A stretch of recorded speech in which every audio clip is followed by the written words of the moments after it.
Le détendeur thermostatique est une solution innovante produite par Danfoss depuis les années 1930. 90 ans plus tard, il vient d'être remis au goût du jour grâce à la technologie CO2 transcritique.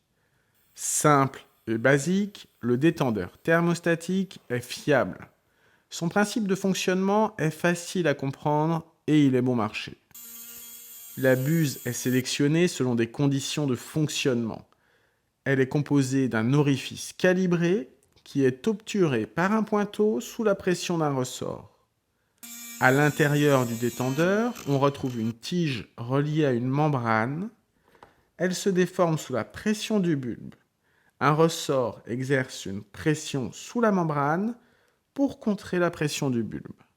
Lorsque la tige descend, elle appuie sur le pointeau de la buse pour ouvrir le détendeur. C'est la pression du bulbe en augmentant sous l'effet de la température qui provoque l'ouverture du détendeur. Le serrage du ressort peut être ajusté grâce à la vis de réglage.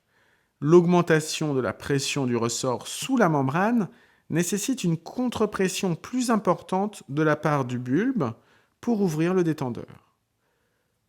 La prise de pression sur le corps du détendeur est raccordée à la sortie de l'évaporateur pour mesurer la température d'évaporation. Cette pression appuie sous la membrane pour fermer le détendeur lorsqu'elle augmente. Le détendeur thermostatique mesure donc la pression d'évaporation et la température de la tuyauterie en sortie d'évaporateur afin d'assurer son remplissage. Quelles que soient les conditions de fonctionnement, le détendeur ajuste le débit de réfrigérant pour que le liquide injecté soit totalement évaporé à la sortie de l'échangeur. Il maintient en toutes circonstances une température en sortie d'échangeur de 2 degrés supérieure à la température d'évaporation.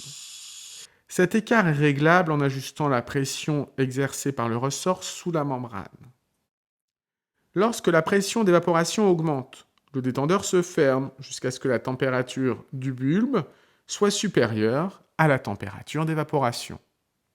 MOB plus 5 inscrit sur le dessus du détendeur indique la pression maximum d'évaporation pour ouvrir le détendeur. Au-delà de cette pression, le détendeur sera fermé, quelle que soit la température du bulbe.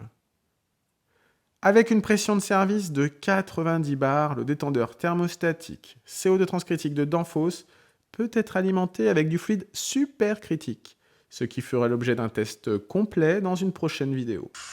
Merci d'avoir suivi cette vidéo, vous pouvez me contacter directement pour vos projets de formation et toutes les questions relatives à cette technologie.